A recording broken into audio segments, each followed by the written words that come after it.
people, so we can start. All right.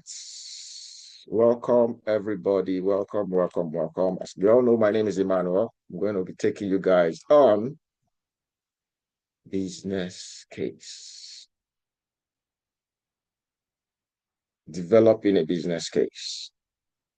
Unfortunately, just few people here today, which is strange. Business case is a collaborative efforts by different teams. They come together to make sure this document is fit for purpose. Yeah. But we assume that all the necessary stakeholders are here.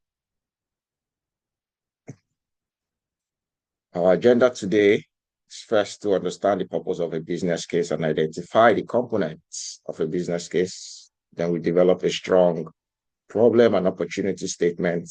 We present our option, a recommendation effectively. And lastly, we talk about best practice. Now, question is, what is a business case? Now, a business case is a pre-project document or a justification document that provides the rationale for a project or an initiative. It helps to support decision-making by comparing options and outcome. When to use a business case. Now, before we started this class, I talked about a project and initiative. Now, whenever an organization wants to embark on a major project, or they want to take a major decision in terms of where to invest in, or if they should invest in a project. Now, the business case helps them to take that decision. Simply, a business case is an input for the BRD and the project charter. Do we know what the BRD is? Business requirement document. If you have one, yeah, or a more detailed project charter, the business case is an input for those documents. They are initiation documents. These documents are documents that you produce before the project kick off. Yeah, even sometimes before they set up the project in. Now, when to use the business case? Use the business case in a situation where you want to authorize a project initiation. Yeah, or if you have a new product or service, you want to validate the benefits of that product or service. Therefore, the business case helps you to determine if it will benefit or if it's not. Now, who writes a business case? Now, this area is kind of confusing sometimes for some people. They will tell you it's the project manager. Some will tell you it's the business analyst. Some will tell you it's the sponsor. But the truth is, you are the business analyst. You are the author of the business case, because most of the information that they will need, you are the one that is going to gather the requirements and all the necessary documents. You determine what the problem is, or if it's an opportunity. Yeah, you clearly define and highlight the solution with the business goal, or the problem to the business goal. You tie it to the business goal. So, for example, here I said a business analyst usually writes the bulk of the document. Now, like I said, this document is not only written by the business analyst, it's a collaborative effort by different teams. Now, the sponsor, everybody knows who the sponsor is, ensures that it's strategically relevant because the sponsor is the champion is the financee or finance. He finances this, whatever project it is. Your sponsor is responsible for the budget. Yeah. So always champion the approval for the business case.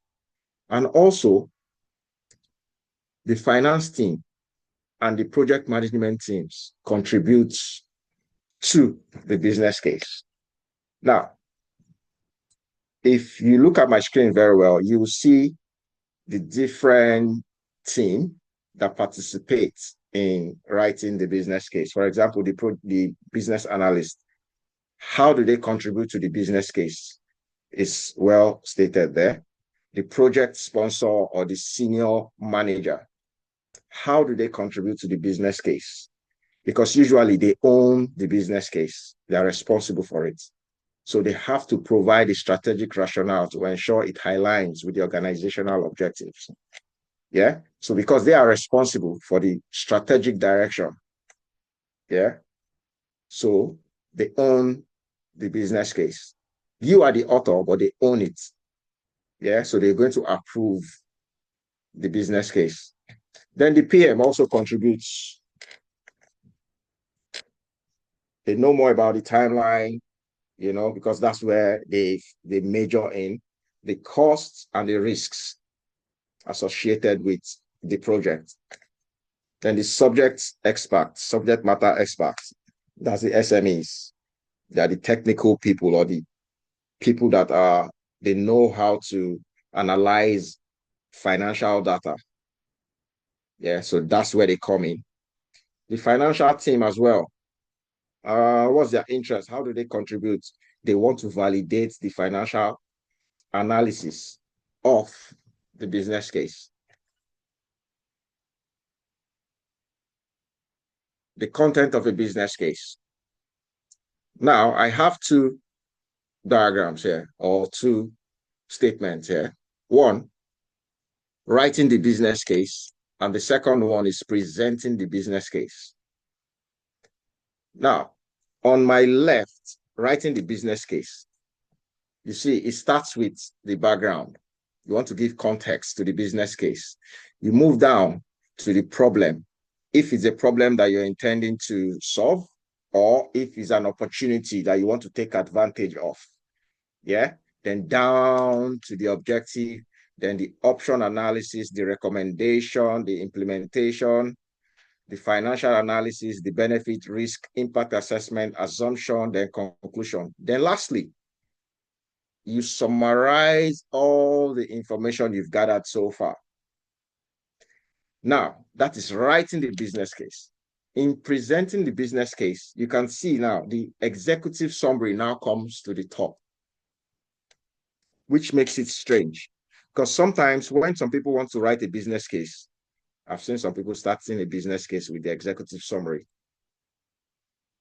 So my own question there is, how do you write an executive summary when you've not even captured any detail?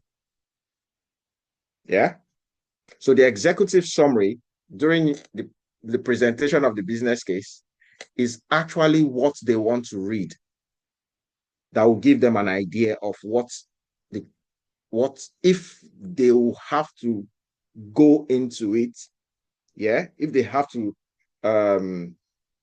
probably that's what will catch their interest, that executive summary. Yeah. Then everything follows. So there's a way we write a business case and there's a way we present a business case. So that we need to understand.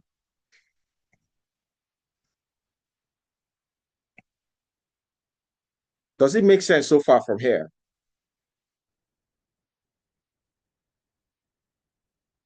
Hello? Yes, it does. Okay. Yes, it makes sense. Okay. Yes. Did I lose you guys? No, Oh, no. I said, okay. Right. Yeah. Can you still see my screen? Yes, we can. Yes. All right. So we know the content of a business case, how we write the business case, and how we present the business case. Okay. So we're starting with the first on the top, the background stroke context. Yeah. So I'm going to go through this 1 to 13. Yeah. Individually. That's why I said it's intense, kind of. But I'll see if it's something that I can do within an hour. Now, the business case context. Basically, this is how you start to write a business case. You want to introduce context to whoever is going to your audience, whoever is reading the business case. Yeah. You want to describe the situation that you're trying to the problem basically, or the current situation.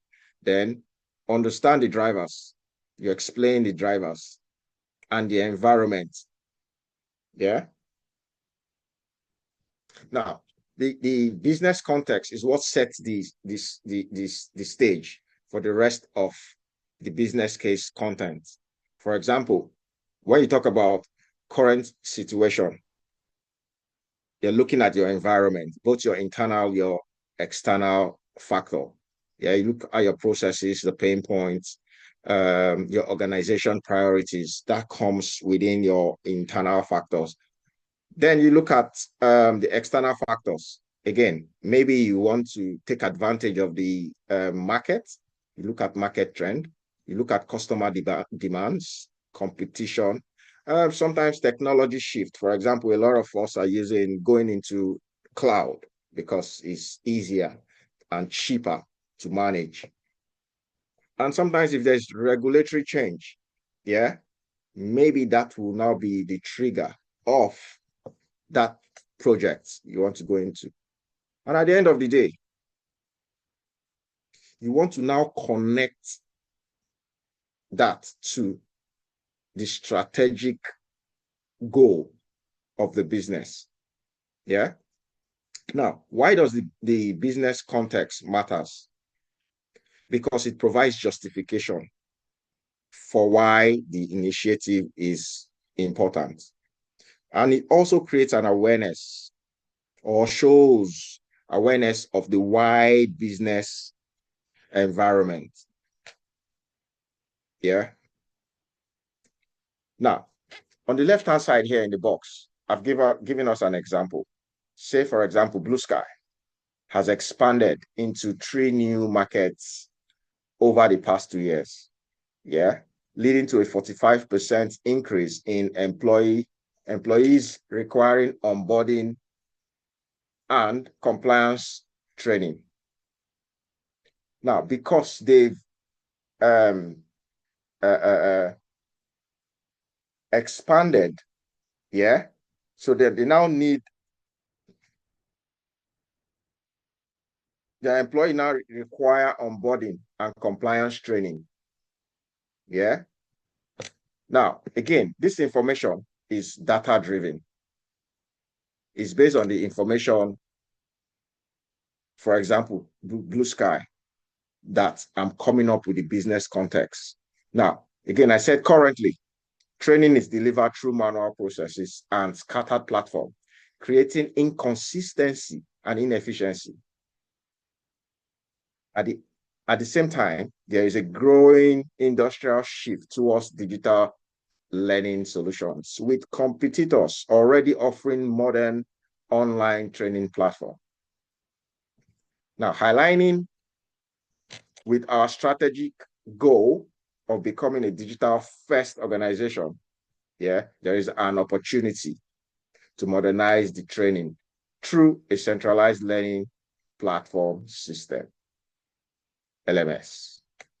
So this gives context to whatever we're going to write going forward. Yeah. So this is more like we want to take advantage of the opportunity in the market. Yeah. So once we finish with the business context, then we move next to the problem versus opportunity statement. Now, this is where, as a business analyst, we should understand what context means. Yeah.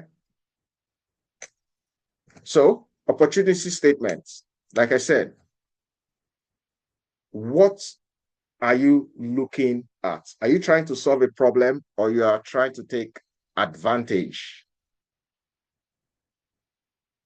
Yeah. So if you're solving a problem, that is you now need to write an opportunity. You now need to write a problem statement. But if you are taking an opportunity of the market, yeah, if you're taking advantage of opportunity in the market, then you'll be writing an opportunity statement. For example, the statement here is an opportunity statement. Yeah. So you can see highlighting with our strategic goal of becoming a digital first organization, there is an opportunity to modernize the training through a centralized learning management system. Yeah. Now, again, this might be a problem or an opportunity. But here, we've translated the problem. Yeah. This is not even a problem. There's no problem here. It's just an opportunity because we've expanded. So we're taking advantage of that expansion. So the problem statements, for example, we have our manual reporting process, delays decision by 2 weeks. You can see how simple that statement is. Yeah. Let's see opportunity statements. You define the potential gain. You want to take advantage of the environment, of the market. You want to define what that potential gain is, and also the benefits, the gain and the benefits. Now, look at an example. Automating reporting can speed up decision-making by 70%. So that means if you automate your reporting, unlike the problem, yeah, where you manual reporting process is delays decision-making by 2 weeks. Opportunity is to automate the reporting, which can speed up decision-making by 70%. Now, there's also a formula to writing the problem statements, yeah, or opportunity statements. Now, the formula is simply the problem of X has the effect of Y with the impact. So that means you're looking at the issue, which is the problem, yeah, or probably the opportunity. You are now looking at the effect of that problem, yeah. Then lastly, how does it impact your business or the process or whatever it is that you're looking at? Now, I have 2 examples here. Yeah, the problem of frequent website crashes has the effect of increasing customers' complaint. You know, if your website keeps crashing, the effect is that customer will be complaining. Yeah. Now, what's the impact? Customers' loyalty declines, and which results to a decline in revenue. So if customers are not coming to you for transaction, then you know your revenue is going down. So you can see that's a problem. Now, the second example is the absence of centralized training platform. For example, BlueSky, yeah, leads to inefficiencies, poor learner engagement, and compliance risks. Yeah. Now, I believe most of your project, yeah, is looking at probably building a website or improving on the website. Yeah. Say BlueSky platform. So we can look at this very well. You see, maybe previously they don't have a central platform for the training, and now they are building one. Because they don't have a central platform for the training, it leads to inefficiencies and poor learner engagement. Yeah. And most likely, there's always a risk of compliance. Yeah. So this is just an example. And you look at the format, you look at the example, you try to create one. Yeah. Just to have an understanding. Now, the next is to look at the goals and objective. The goals is a long-term description or long-term strategy where you want to be, yeah, or where you are going. Then the objective is a short-term statement that describes how you are going to achieve your goal. So your objective is tied to your goal. Yeah. Now, to ensure your objectives are clear and concise, yeah, they should be validated using the SMART criteria. Just a quick question. Do we know what the SMART criteria is?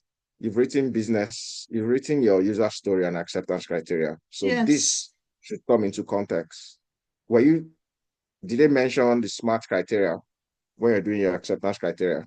It was mentioned during strategic analysis. Okay, that's fine. So you have to consider your SMART goal, yeah, when you are looking at the objective. So your objective has to be specific, measurable, achievable, relevant, and time-bound. For example, on the right, you could see the goal is to increase customer satisfaction. Then what's the objective? Provide a single platform for creating, delivering, and tracking all learning content. Another objective is to improve learner engagement and complete rate by at least 30% within the first year. Supposed to adjust that one. But anyway, that's fine. 2, ensure 100% compliance tracking for mandatory training. So you can see all these 1, 2, 3 goals are tied to customer satisfaction. So the 3 goals can all be measured. So if you look at this SMART goal, you could see provide a single platform for creating, delivering, and tracking all learning content. It's specific. You provide a single platform for creating, that's specific, delivering, specific, tracking, specific, learning content. Can you measure it? Yes. How? By the time you complete the work, you check, can the platform, yeah, deliver and track all learning content? You can check that. If yes, again, your QA are there to check. Yeah? Yes. If not, no. The next line says, improve learners' engagement. Can you check that by at least 30%? Yes. You use your analytic tools. Yeah? Now, ensure 100% compliance, track mandatory learning. You can all do this. You can always measure these 3 objectives. Are they achievable? Yes, because they can be measured. Yeah. Are they relevant to meeting your goal? Yes, they are. Time bound. Yes, we could see the first year, there's a time bound there. Then we talk about 100% compliance. There's always a time bound. You see, all these things at the end of the day, you can track it. If you use your SMART goal, you'll be able to write your objective clearly. Now, I have these 3 examples as well that I've put down. Yeah. That's the first goal, increase sales. Now, possible strategy, which is the objective. Segment customer base, implement better marketing, improve sales technology. Yeah. Second one, reduce spending, the strategy, which again is the objective.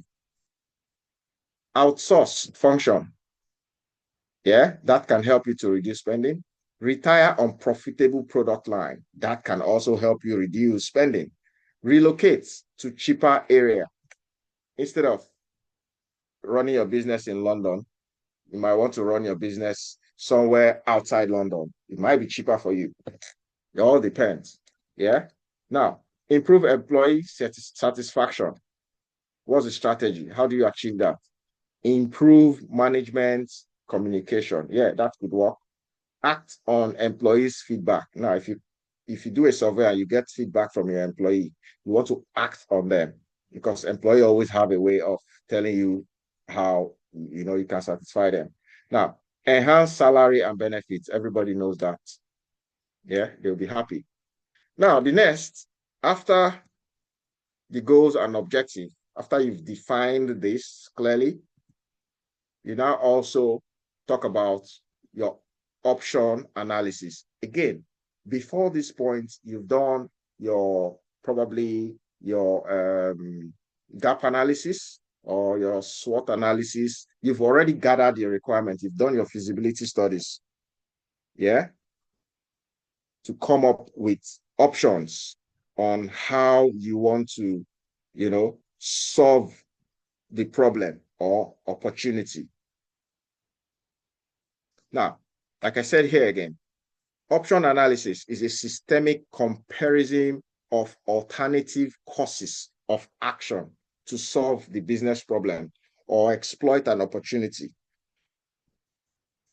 Why is it important? Now, because it's important because it shows you that the recommendation is not arbitrary, but the best available choice. It also helps the stakeholder to weigh the cost, risks, and benefits. And again, it's for transparency. Yeah. So this is an example on your right-hand side. Yeah. So we have options. Option 1 or option 0 is to do nothing. That's, you already know what the problem is or what the opportunity is. Yeah. Now you're trying to understand how do you resolve it based on your goals and objective. Yeah. So the first option here is to do nothing. Now, in your business case, you always have to add that do nothing. Yeah. Because its status quo remain the same. Nothing changed. Yeah. 2, off-the-shelf LMS. Remember, you want to build a learning management system. Yeah.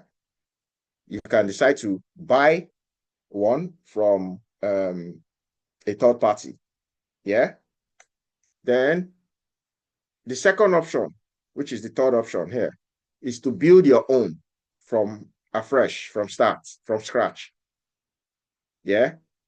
Then the fourth option, you can outsource the training management to someone, to an organization. You can outsource it. So again, you can see the description here, followed by the description. Also, you looked at the costs, how much to execute any of this option, how much is going to cost. Yeah. So you now look at the benefits. Yeah. You now look at the risks in implementation. You now look at feasibility. Is this something that we could achieve given the time that we have? Yeah. Then lastly, recommendation. So you can see, if you go by this analysis, this table, yeah, you could see that the best option here is off the shelf, to buy it off the shelf, maybe from a vendor. Yeah.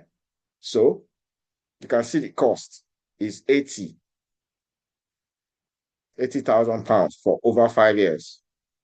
Yeah. But if you look at building your own from scratch, you can see the cost estimation, 150,000 pounds. Yeah. Now, what are the benefits? Now, doing nothing is also an option. It's something that you can look at, but what's the cost to that? It's 0. What's the benefit? Nothing changed, so there's no benefit. What's the risk? You can see it's poor still. Yeah.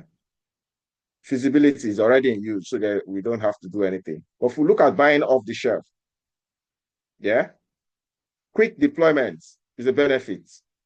Yeah. Vendor support, benefits. Let's look at the risk. Vendor lockdown, lock-in, reoccurring fee, probably like licensing fee and all that. Your fee for support fee. Yeah. It's reoccurring. Now, the vendor lockdown, the vendor lock-in simply means you can hardly customize because of it's already locked. So there's limitation as to what you can add. Yeah. In case, if your requirement, there are some things in your requirement that you want to add, but here, You can't really add anything because it's locked. Yeah, high vendor is always available out there in the market. Yeah. So now let's look at building your own from scratch. The cost implication is £5,000 over 5 years. Fully customized, complete control and feature. That's the benefits. You control everything. Yeah. Unlike buying it off the shelf. Yeah. Which is locked in. Yeah. High upfront cost, risk of delay, and high maintenance. That's a risk. Is it doable? Feasibility. Yeah. Depends on development capability. Yeah. So that's a possible solution as well. So if we look at all these 4 solutions that is in front of us, yeah, we could tell that this is option 1 is basically our best option. Now, again, the business can now decide with this information that they have in front of them, they can decide that instead of going for option 1, yeah, after looking at all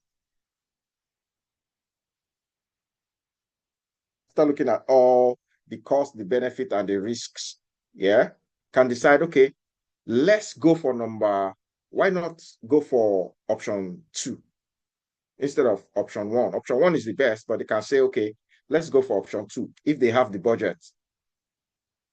Yeah, and the resources is there. The sponsor can say, okay, yes, I think they prefer option 2. But we could see your own recommendation is option 1.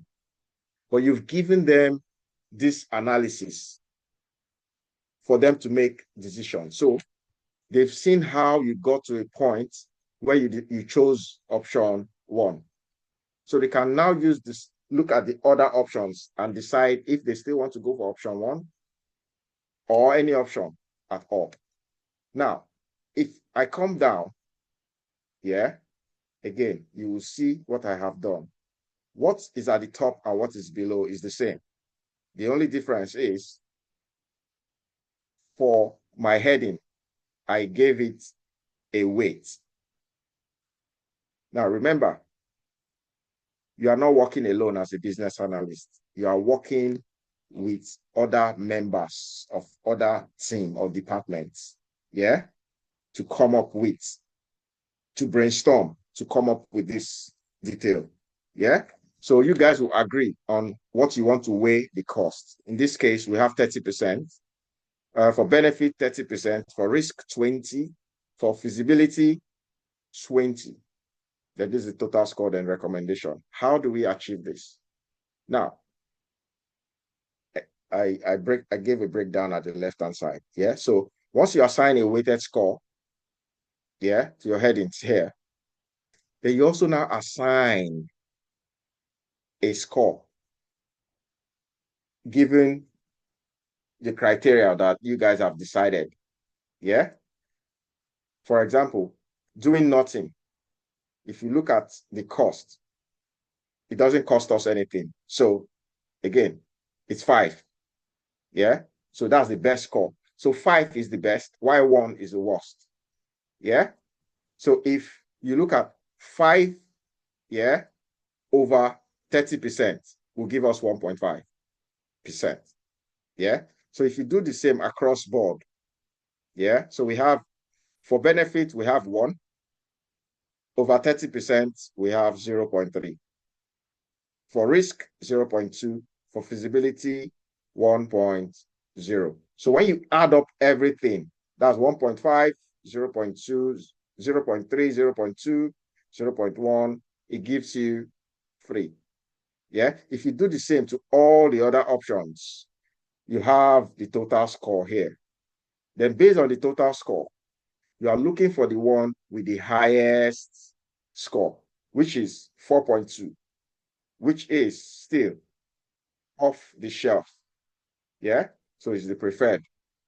Now, customized builds when you are building at scratch is also a possibility. Yeah. But given this breakdown, your stakeholder or your audience can decide that, okay, based on this information, we want to go with option 1 or option 2, or we want to do nothing, basically. So this helps them to make decision.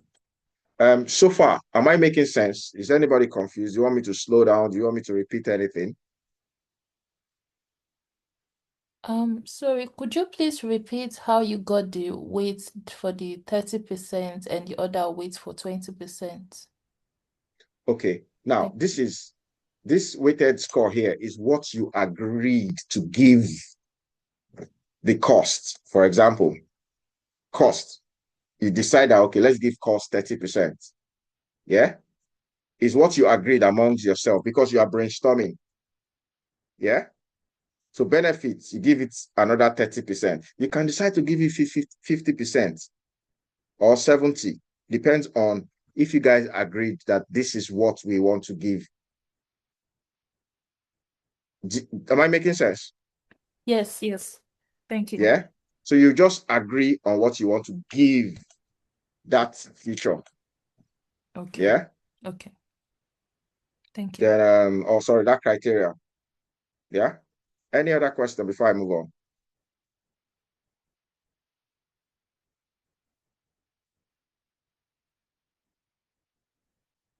Okay, I'll carry on then. Looks like everybody understands it.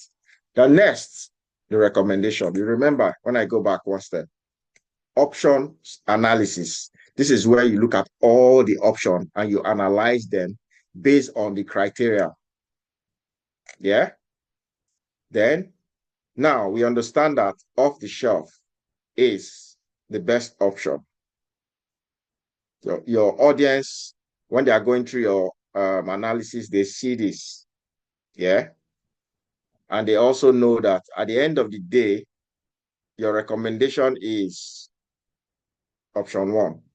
So we're looking at a recommendation.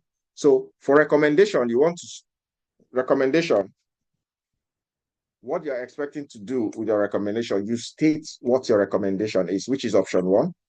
You also now explain why option 1 is the best. Yeah, then you want to link it to the evidence. Now, where's the evidence? This is your evidence where you did your analysis. Yeah, so you state your recommendation. See the example here. Option 1, purchase an off-the-shelf cloud-based LMS. Yeah, why? This option provides the best balance in terms of cost, benefit, and feasibility.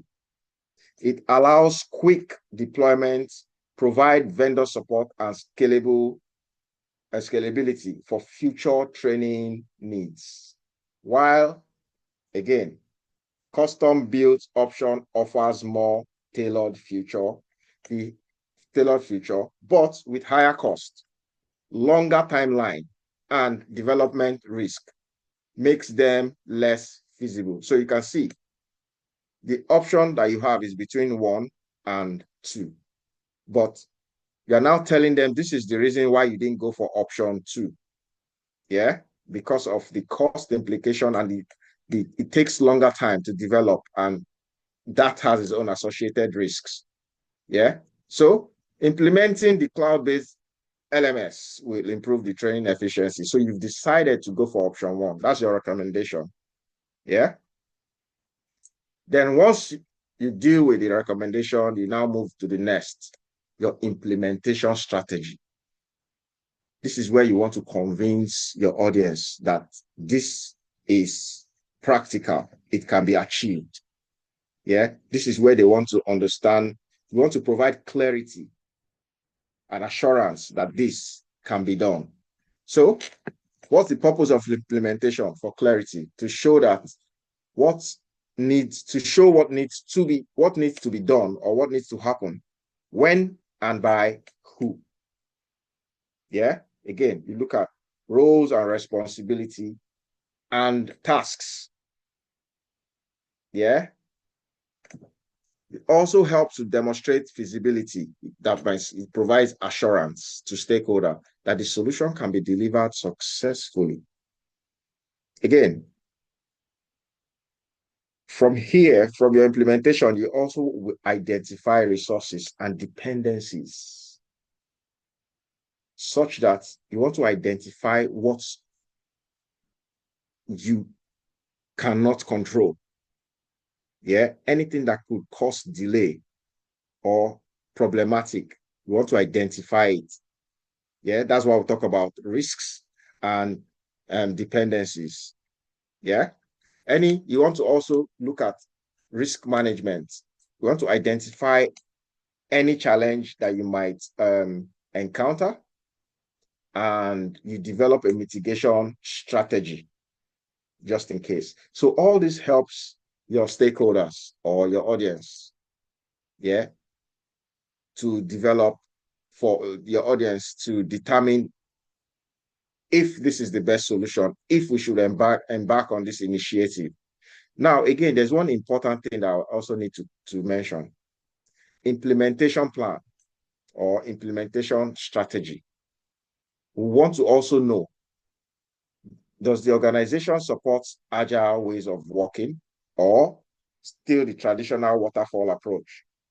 Delivery method. How do you want to deliver this project? Is it agile or waterfall? Like in your case, we know it's agile. Yeah. So we are looking at development in phase. So you can see the tasks and the timeline. Yeah. Month 1, month 2, month 3. Yeah. So the objective here is to deploy cloud-based LMS to 500 employees within 3 months. Yeah. So you see month 1, month 2, month 3. Yeah. So in month 3, that's where you are going live.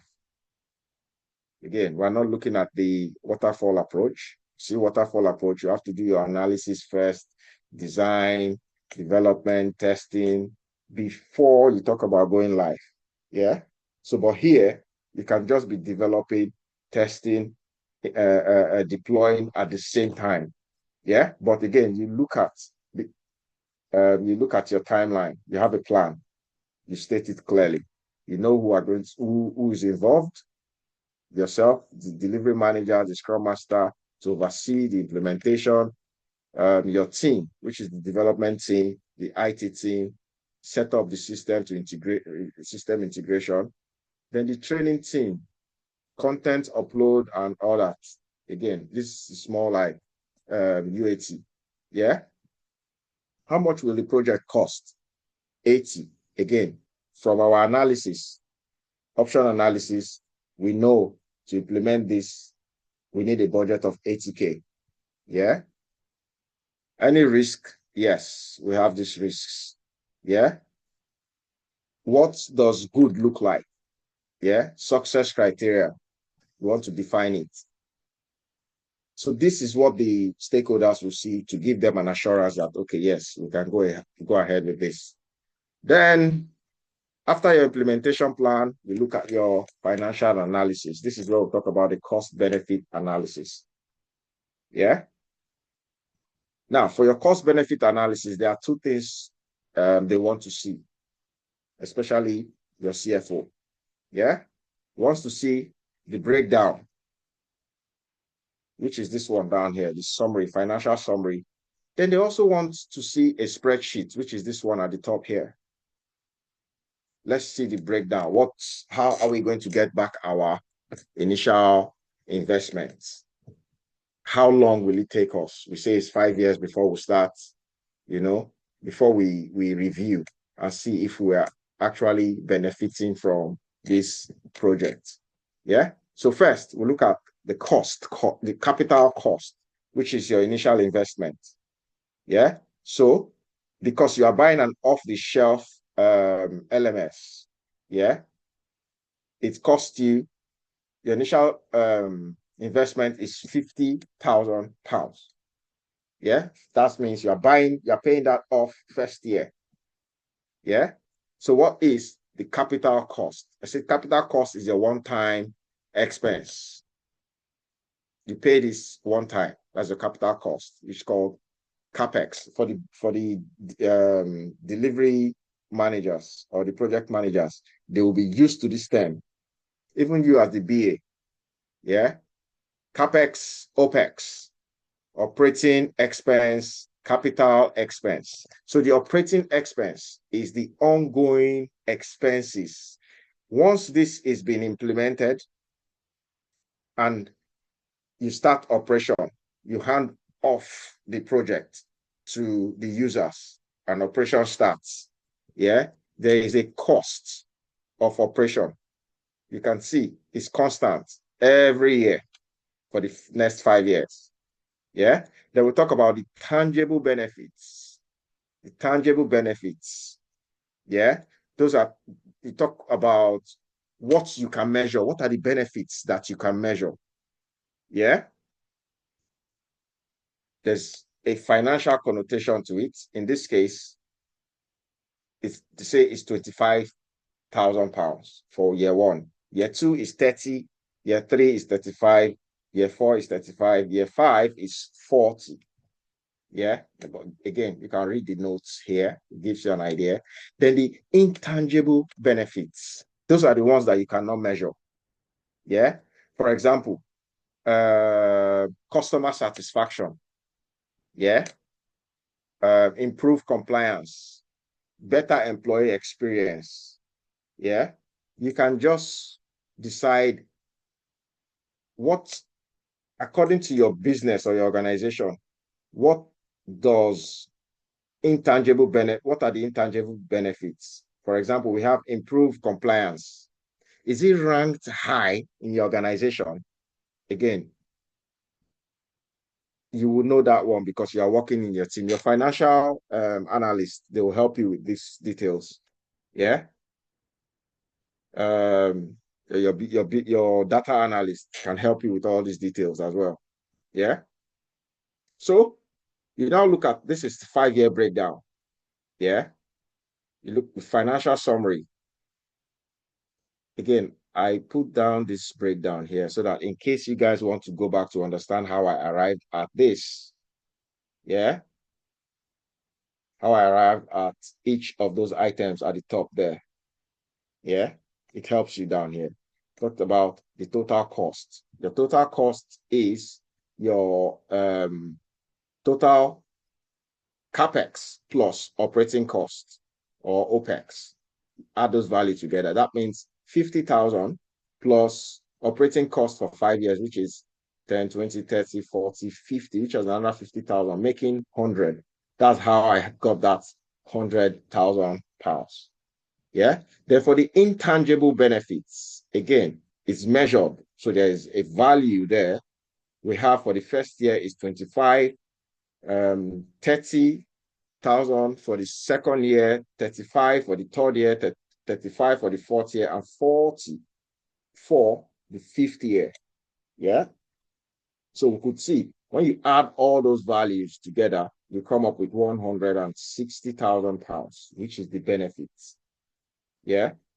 Then if you deduct the cost from the benefits, it gives you the net benefits, which is the 65. I hope you follow. Yeah, which is the 65. Then another question is, when do we start getting back our money? Remember, you invested 50,000 as your initial, as a one-time payment. Yeah. So when do you start getting back your money? When do you, there's a term called break-even analysis. It shows when you start recover your cost. Yeah. So in this case, yeah, it's from 2 years. How did we arrive at this? You look at year one. Yeah. How much did we invest? 50,000. Look at my cursor. For year one, we invested 50,000. Yeah. What is the benefit?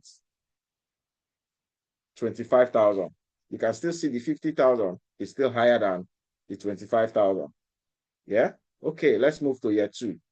Year two is 30,000.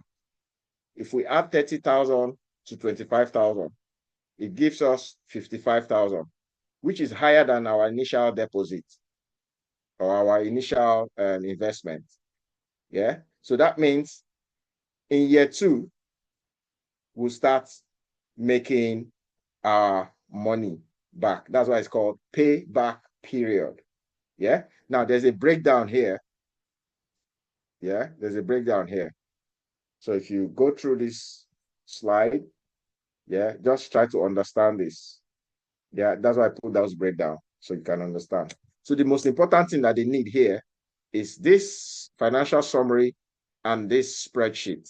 Now, another example for this spreadsheet is this spreadsheet. Usually it looks like this. Yeah, it looks like this. So you can see the cost, you can see the benefits, you can see the total.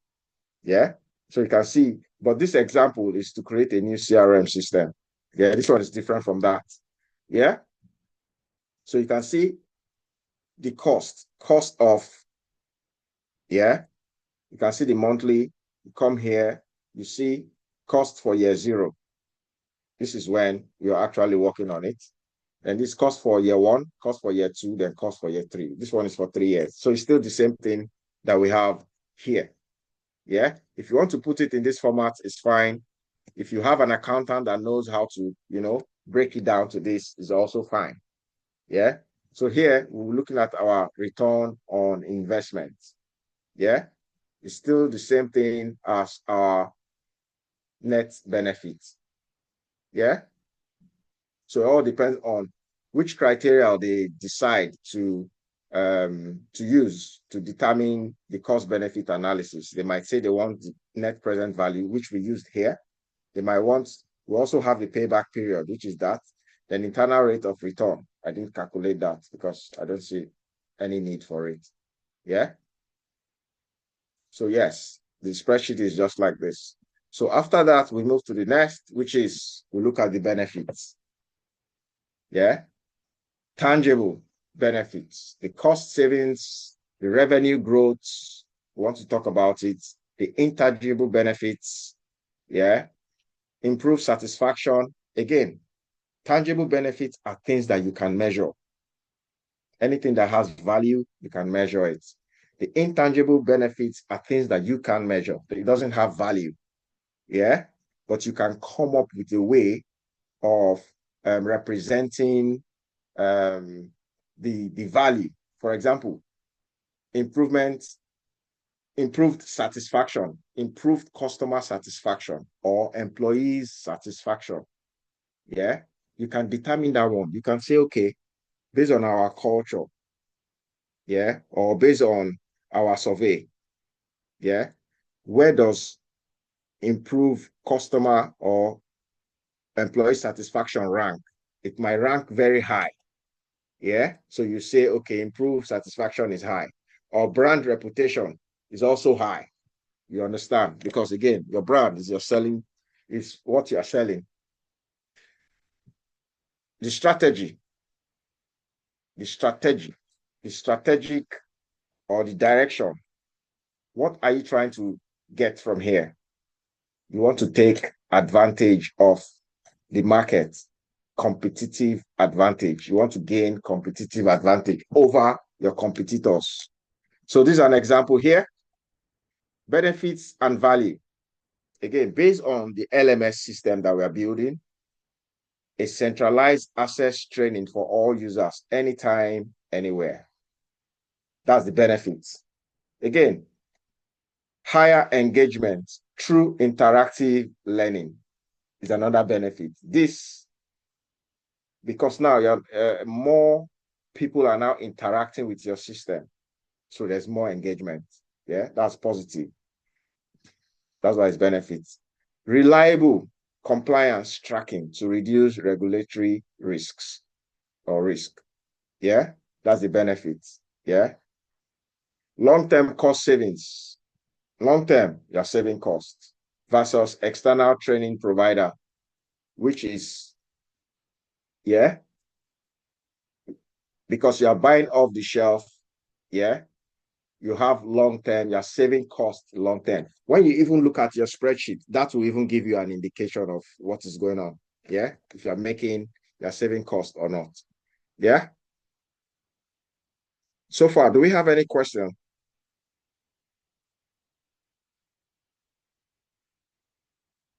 Okay, no. Okay, continue.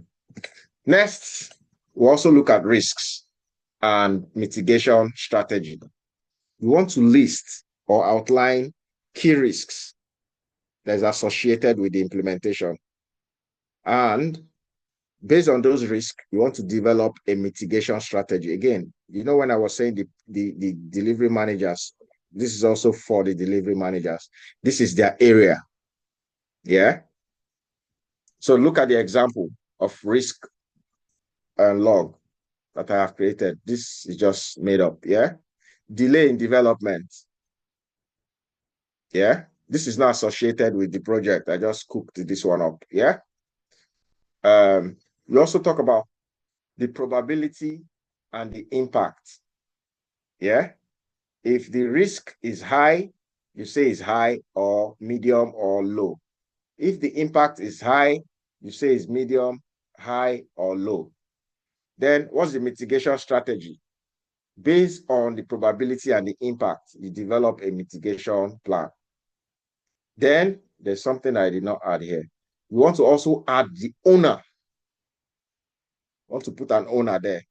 Again, at this point, you might not put that owner, but during implementation, you have to put an owner there to watch it. Yeah, so you do the same. This is how a risk log looks like. Yeah. Then this is an assumption and a dependency. Yeah. You also want to do the same. What you did with the risk, you also want to do with the assumption and dependency. What must true? What must be true for success? Yeah. You want to list out factors outside your control. That is dependencies. Yeah. Dependencies, those are things that are outside your control. You want to identify them as well, you know, and also put down the plan to resolve it in case it arises. Yeah. So I have these two examples here. So again, with this one, you can read the read log or the risk register to give you an idea of this. Yeah. Oh, this. Okay, then you talk about the impact assessment. You talk about how will this affect the people, the process, and the technology that you have currently. Yeah.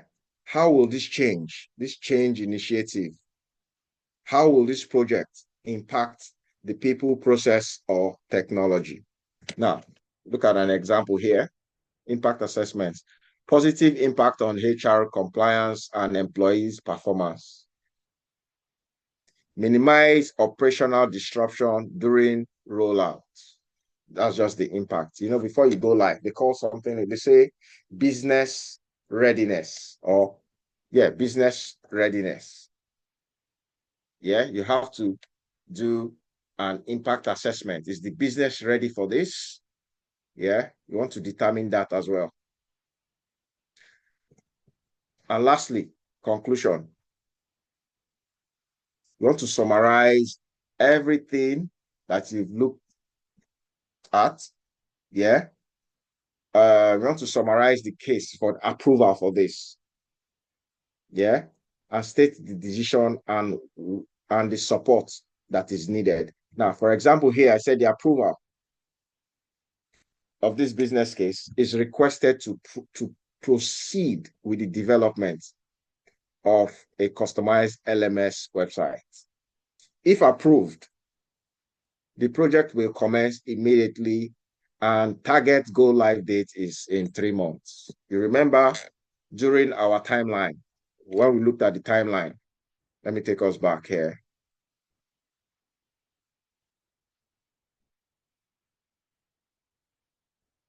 Yeah, during our timeline, you see it's 3 months. Yeah. So once this is approved, then implementation is immediately. Yeah. Then go live date is in the next 3 months based on our timeline. Conclusion, then POW, executive summary. So you summarize everything that you've looked at, because this executive summary will give the reader an insight to determine, should I even go through this document or not? So you can see, based on my executive summary, you see how brief it is. They look at the financials, how much it's going to cost. They look at the payback period. Yeah. They look at the objective.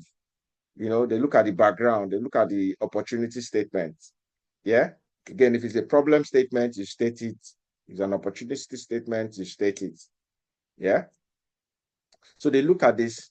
They now determine that, okay, I need to go into I need to really look into these documents. That's when they will now go into the documents and start understanding the details.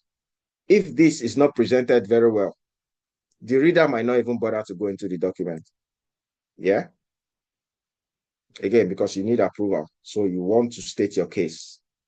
You want to summarize it so you can capture your audience. Next, again, this is the end of business case. But another important thing here is your audience. Who are your audience? Who are interested in this document? Again, the CFO.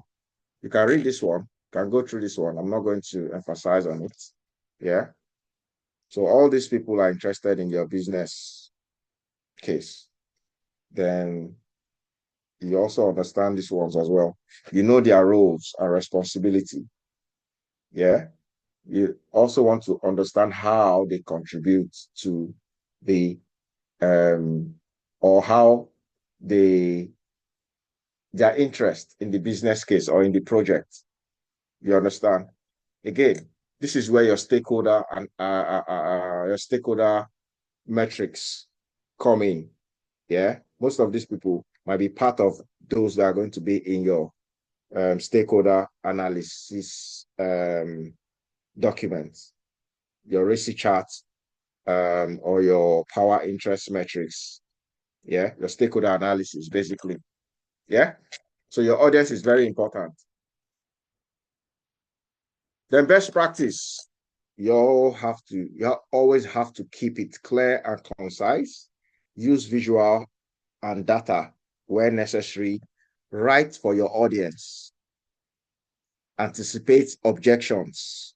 That means you need to look out for, based on your audience, you anticipate, because sometimes you have this, if you've gone through your stakeholder analysis or stakeholder management, yeah, you will see that you have your different stakeholder. You have those that will support the project and some that would want to block the project. Yeah. So once you understand your audience, you know how to channel your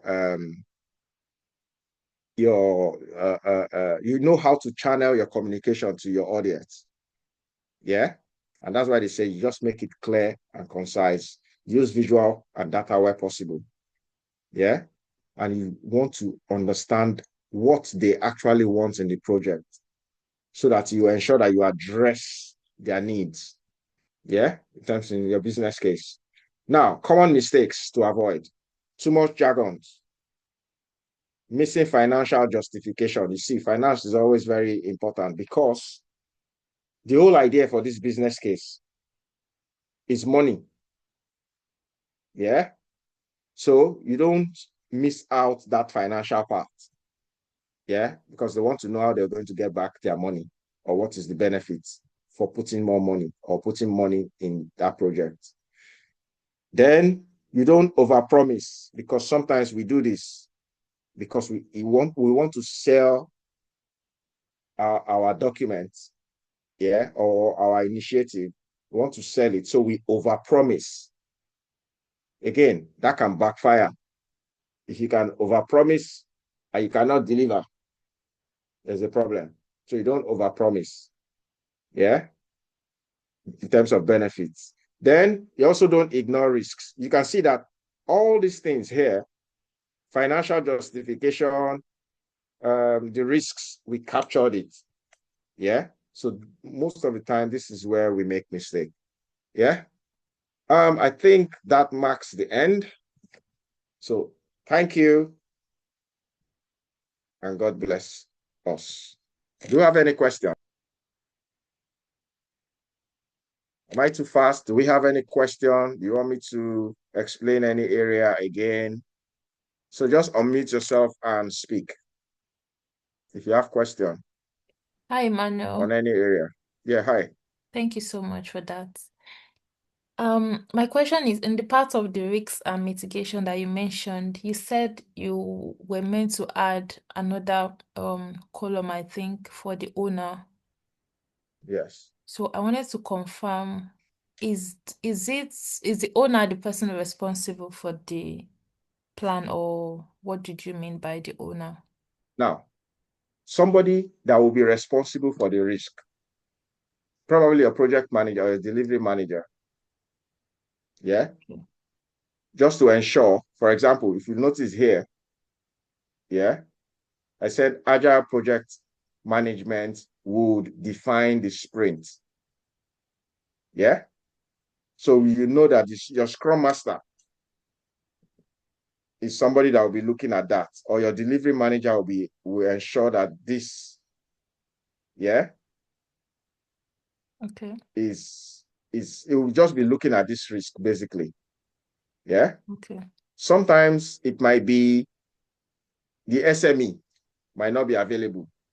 Like like in this case now, this is just dependency because this assumption is just an assumption.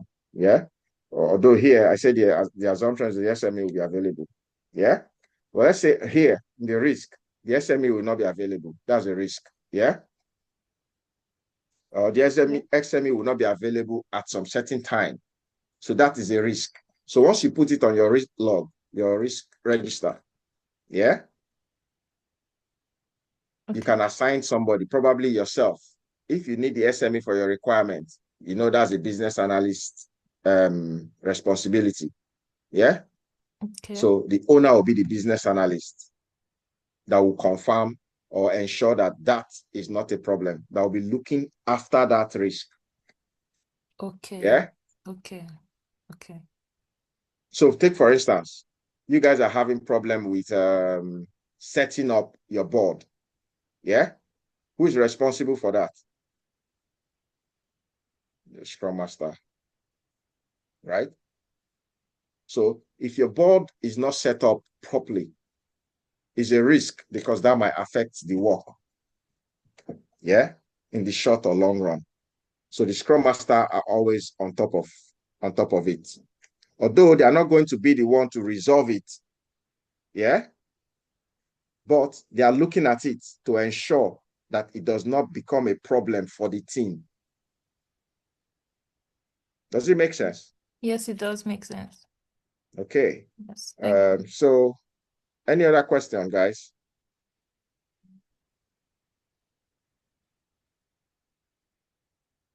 I can't believe we're just 7 here. Nobody's asking question.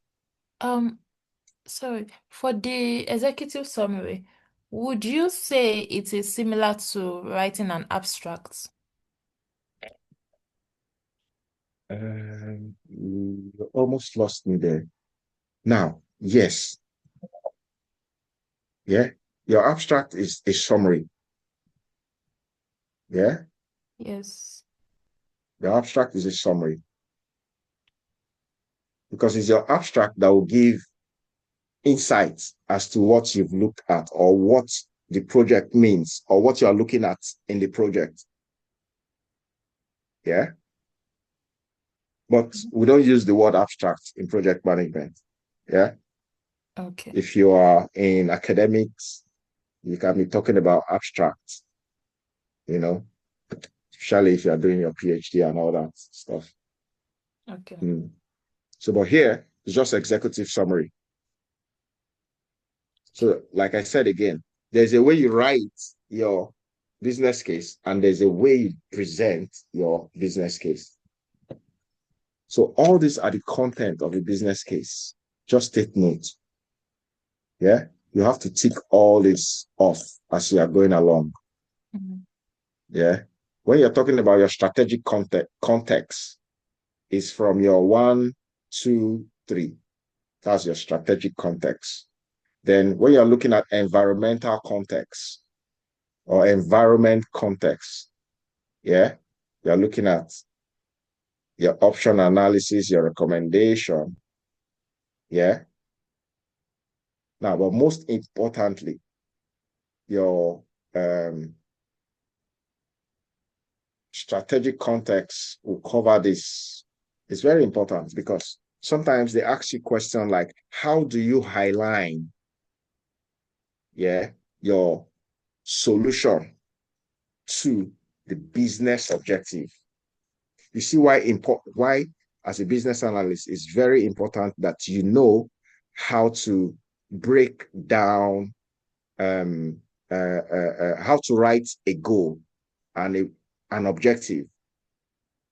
Yeah, because you are going to highlight, you're going to ensure that it highlights to the overall project strategic direction. Yeah, I know they've taught you that. Now, there are tools that you use for doing that, which is, I think I've mentioned it once, the vMost. They have vMost. They have which other one? I think there are about 2 or 3 that you can use, you know, but it's easy, especially when you're talking about your objective here, your goal and objective. You can see, yeah, that the goal is your strategy, what you intend to achieve, yeah, in the long run, yeah. Then your objective is short-term goal, but that short-term goal also talked about how it's going to be achieved. Just like I stated here, if you want to increase sale, you segment your customer base, you segment it, you implement a better marketing campaign, or improve sales technology, improve sales by using technology. Yeah, you can see all these goals are tied to all these objectives. They are small goals are tied to the bigger goal, which is your increased sales. So the same way, I have this objective here, you highlight it to, you ensure that it's highlighted to this, because this is your long-term goal. Why these ones are short-term? That together, it achieves your long-term goal. Yeah? So all these things are important for you to understand. Nobody's going to tell you this, you know, but just have an idea of how to structure or break down this. Specifically, know how to use this SMART criteria. SMART criteria, yeah. Yeah? It helps you to build your objectives or even your goal, depending on the level that you're looking at. Yeah? Yes. Thank you. So who else have a question?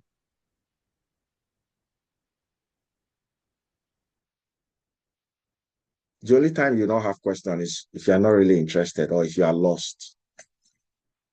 Yeah? Again, let me talk about the problem and the opportunity statements. For your project, do you know if your project is aimed to solving a problem or is aimed in taking advantage of the market? So you want to understand it. Yeah.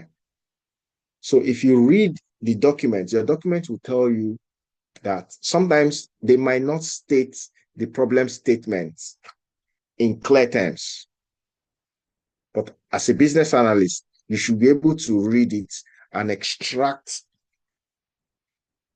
the statements from it, if it's a problem or if it's an opportunity.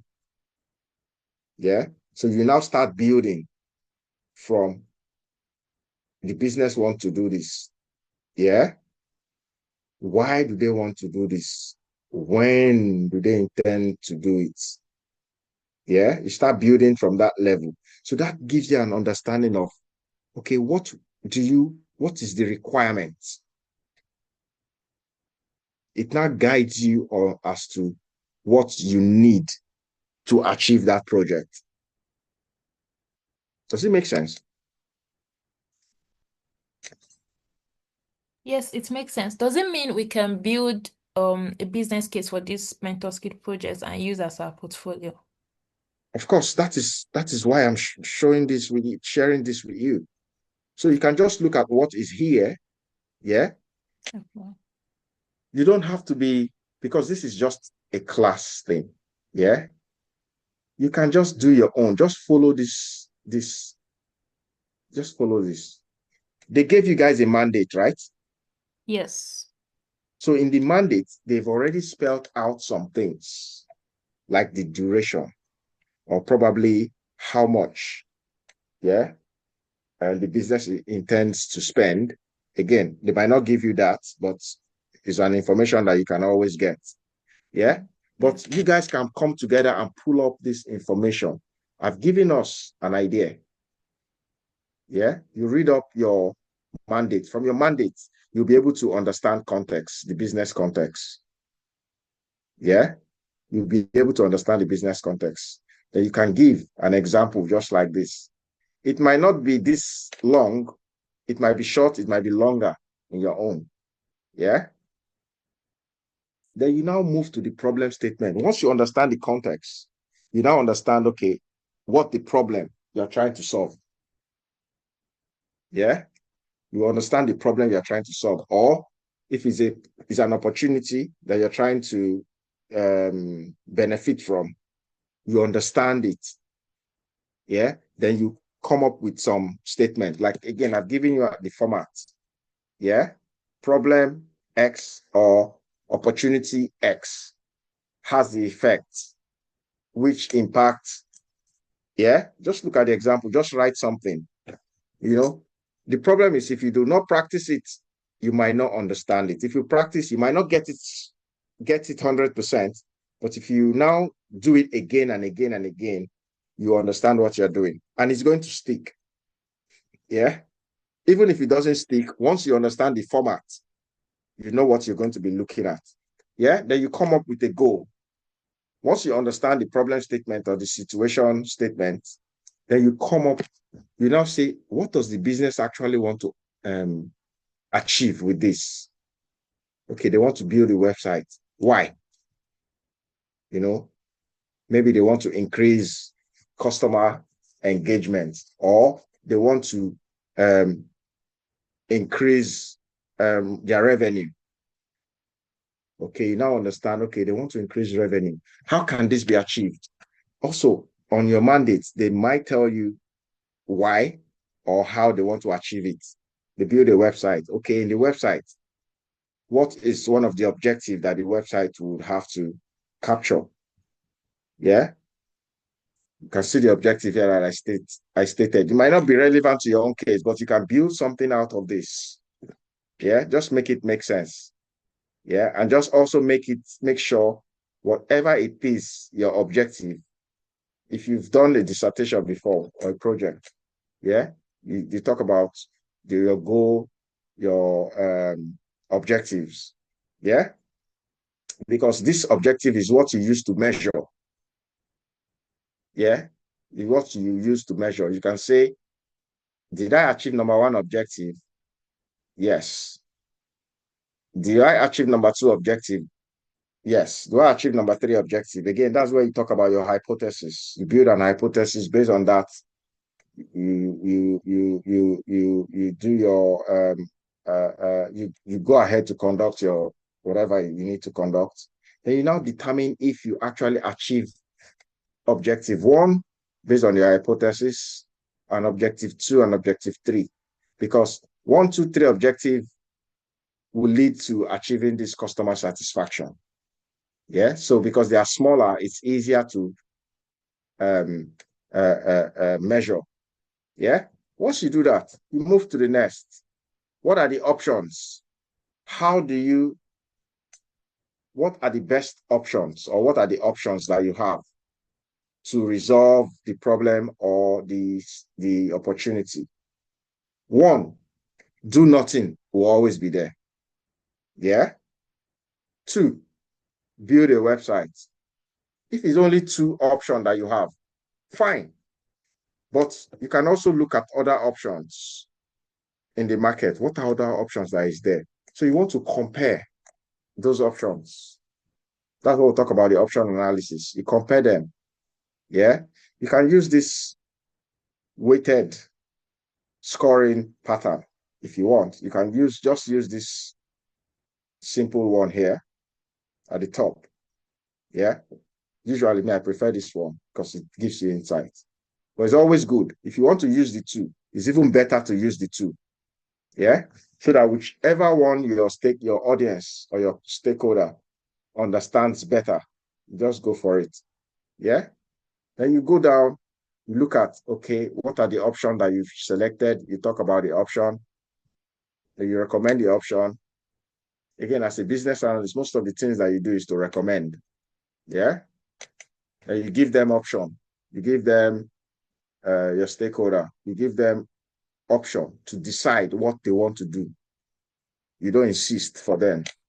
Yeah. Then you set up your implementation plan. This is why the delivery managers needs to be here as well, because this is their area. You set up the implementation plan. You first of all understand your implementation strategy or method of delivery. Is it Agile, Waterfall, or Waja? Yeah. Then you just create something like this. You can see how simple this is. Yeah. Then you now move down to your cost benefit analysis. Yeah. These things that you see here on the right, they are just explanation. This is the example. Yeah.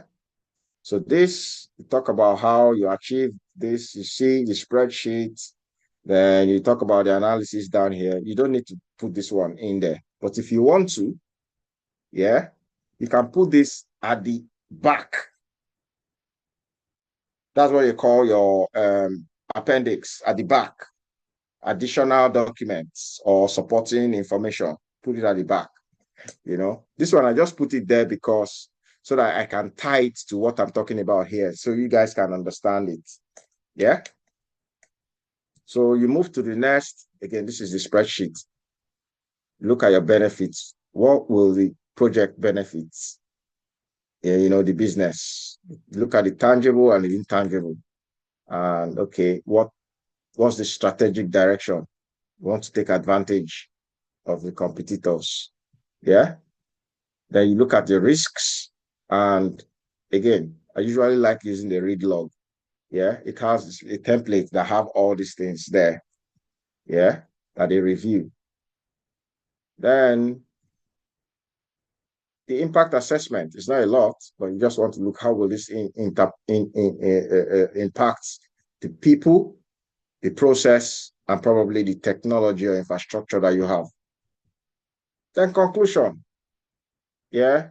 Why you need it approved. If it's approved, what next? Yeah. Then come down with your executive summary, which is just very brief. And that's it. You don't need this, but this is more like your stakeholder management too. Yeah. And that. So help me God. So yeah, you can stop the recording now, but if anybody have question, we can go on with